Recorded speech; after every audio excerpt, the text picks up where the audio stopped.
Olá! Acidentes de carros causados por buracos em vias públicas podem ter responsabilidade dividida. São casos que entram como indenizações por parte das prefeituras. Famílias de Ibirama que tiveram as casas interditadas após o desastre climático em dezembro de 2020 vão ser beneficiadas com novas moradias. Vamos falar sobre os famosos gatos de água. A Capital e a Casan correm atrás para diminuir prejuízo de 20 milhões de reais com furto e perda de água. Eu sou Graziane Biali e começa agora o SC Acontece para toda Santa Catarina.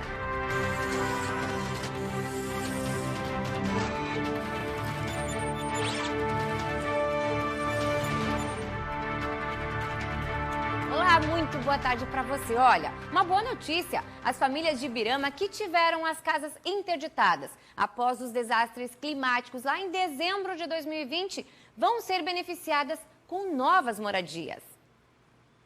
É neste terreno da Rua Guarani, no bairro Progresso, que vão ser construídas as moradias populares. A área fica no acesso à localidade de Rafael, perto de onde está sendo construída a nova sede da APAI. Cada família vai receber um lote escriturado de 360 metros quadrados e a casa de alvenaria de 50 metros quadrados, incluindo toda a infraestrutura, como instalações elétricas e hidráulicas e rede de esgoto. Vai ser beneficiado quem teve a moradia destruída ou interditada por causa do desastre climático, uma enxurrada de lama que devastou a comunidade do Ribeirão das Pedras. Na época, uma pessoa morreu arrastada pelo mar de lama e entulho. A Dona Maria é uma das contempladas. Hoje ela mora com o filho na mesma localidade, já que a casa dela foi destruída.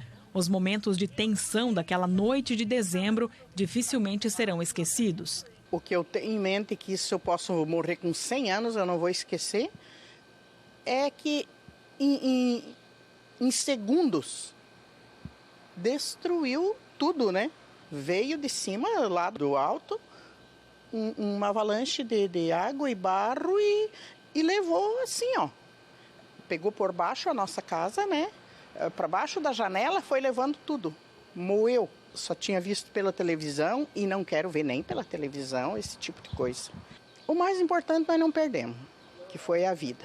Para construir as moradias, o município recebeu da Defesa Civil Estadual um recurso de quase R$500 mil. O município de Ibirama, empenhado com todas as equipes para que na data de hoje, daqui uns dias, podemos estar aí, então, alojando esses familiares aqui nessas casas. A Prefeitura vai erguer 5 moradias populares no total. 4 delas vão ficar neste terreno da Rua Guarani e uma outra será erguida na própria comunidade do Ribeirão das Pedras, onde ocorreu o desastre, mas fora da área de risco. Essa área específica, são 4 casas aqui no Rafael e uma lá no Ribeirão das Pedras, a casa do antigo morador. Essa área ela foi estudada e conseguiu-se ver uma viabilidade de construção no local.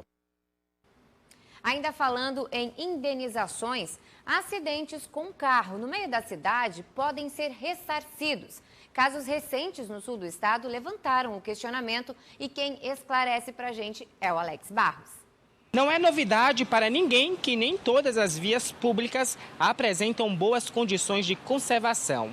Muitas delas são repletas de irregularidades, como buracos e desníveis. E nos últimos dias, moradores de Araranguá ficaram impressionados com a cena de 2 veículos que foram literalmente engolidos por buracos na via. O que muita gente não sabe é sobre a possibilidade de solicitar indenização por acidente quando ele é causado por questões estruturais das vias. Isso quer dizer que quando um carro sofre algum tipo de dano, em razão do estado de conservação das estradas, a responsabilidade pode não ser apenas do condutor.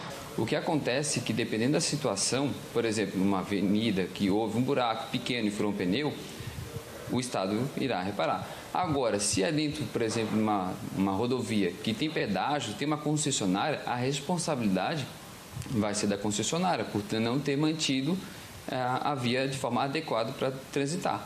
O que acontece, como por exemplo nesses 2 casos na nossa cidade aqui de Araranguá, a responsabilidade diretamente recai sobre o município. No caso dos motoristas que passaram por este susto em Araranguá, a administração municipal se coloca à disposição, para avaliar o caso e reparar os danos. Qualquer pessoa, né, que se sinta lesada pela administração, um motorista num buraco, um caso desse aí mesmo que deslizou uma parte da terra e acabou engolindo o veículo, o que ele faz? Ele tem que fazer um requerimento para a administração avaliar se a responsabilidade é da administração ou não.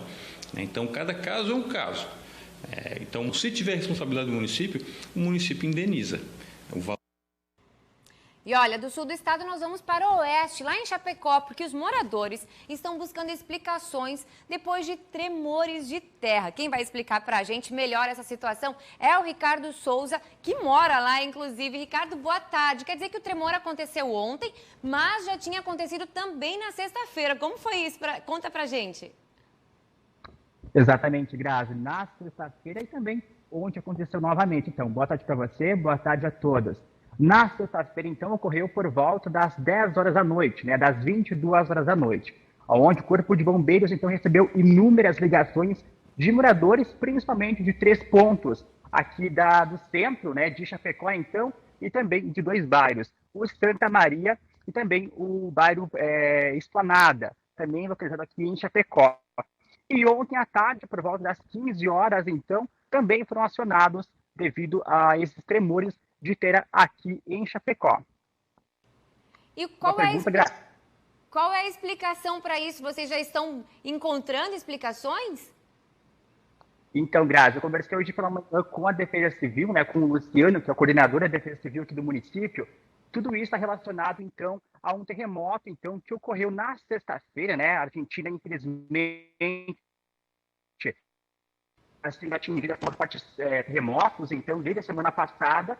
E na sexta-feira, então, foi devido a esse terremoto de magnitude 6,8.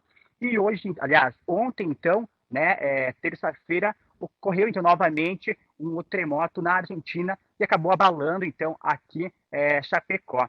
Um fato muito curioso, Grazi, é que a Defesa Civil também nos emitiu uma nota, né, falando, então, aonde uma empresa, né, um prédio, então, teve que deixar, né, os seus funcionários, então, sair por alguns minutos devido a esses tremores, aonde eles se assustaram e tiveram que deixar o prédio, então, às pressas. Tá certo. Obrigada, Ricardo, pelas informações. Então fica aí esclarecido agora. Os tremores que acontecem lá na Argentina estão refletindo também em Chapecó. Que loucura, né, gente? Olha só, intervalo rapidinho e na volta a gente fala das condições do tempo e de furto de água, hein? O gato de água, não sai daí. E vamos agora às condições do tempo. Roda a vinheta.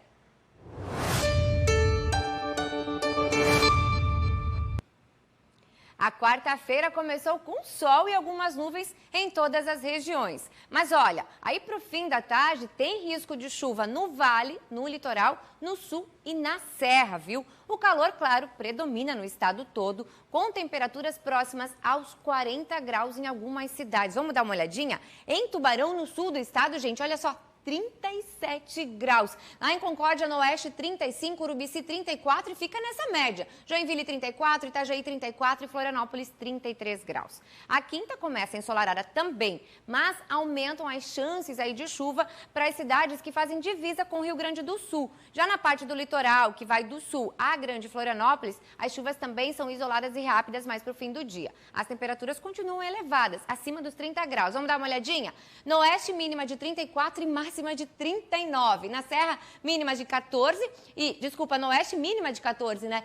Serra, mínima de 14 e máxima de 31. No sul, mínima de 21 e máxima de 37 graus. No norte, a gente também vai ter temperaturas elevadas, assim como no vale e no litoral. Olha só, mínimas de 14 e máxima de 36, mínimas de 17 no vale e máximas de 35. No litoral, Grande Florianópolis, mínimas de 18 com máxima de 34 graus. É muito calor, não é mesmo? E olha só, vamos conversar um pouquinho. Florianópolis tem lidado com um problema antigo, viu? Os gatos na rede de água do município. A estimativa da Casan é de que mais de 6 mil unidades não têm registrado o consumo de água, ou nem tem relógio. E o prejuízo é mais de 20 milhões de reais. O consumo de água costuma aumentar no verão. Para prestar o serviço e garantir o acesso no município de Florianópolis, a Casan precisou investir na rede, principalmente com relação aos chamados gatos de água, ou seja, locais que não registram ou não pagam pelo consumo. A leitura deste equipamento, conhecido como relógio d'água ou contador, é o que viabiliza o registro do consumo no final do mês pela Casan. Mas a realidade que os funcionários da empresa encontram é outra. Muitos desses equipamentos estão em áreas de risco ou de difícil acesso e ainda há hidrômetros sem abrigo. A falta dessa contagem é o que pode ser considerada furto d'água. Dessas ligações irregulares, podemos dividir em 3 tipos, que seria clientes que um dia foram conectados na rede da Casan e hoje não estão consumindo água da Casan, que é esse número em torno de 6.500. Clientes que têm uma outra fonte alternativa de água, que pode ser através de ponteira, mini poço, captação superficial. E tem os clientes que não conseguem se conectar na rede de distribuição de água da Casan, porque ele mora geralmente numa área de risco ou uma área irregular e ele não consegue ter a documentação necessária. A última análise da Casan revelou que existem cerca de 6.000 unidades que consomem água e não pagam por ela na capital, gerando prejuízo de 20 milhões de reais. Além da empresa, a população e o município também perdem. Um cidadão, ao ter um gato, ele, em tese, inicialmente pode até pensar, eu vou economizar, mas no final ele pode estar colocando em risco tanto a sua saúde como a da sua família e pode estar colocando assim, correndo o risco de ficar sem água no verão em outra situação. Hoje, Florianópolis perde cerca de 43% apenas em vazamentos, número maior que a média estadual, que é cerca de 34%. A Casan pretende enfrentar o problema com uma força-tarefa. Em casos de residências irregulares, o Ministério Público também deve agir. A Casan já iniciar, a partir de amanhã, esse trabalho, né, de conscientização e buscar o cliente de forma espontânea a fazer esse serviço. Né. Isso tudo é um investimento que precisa ser feito para reduzir o número de perdas do município de Florianópolis.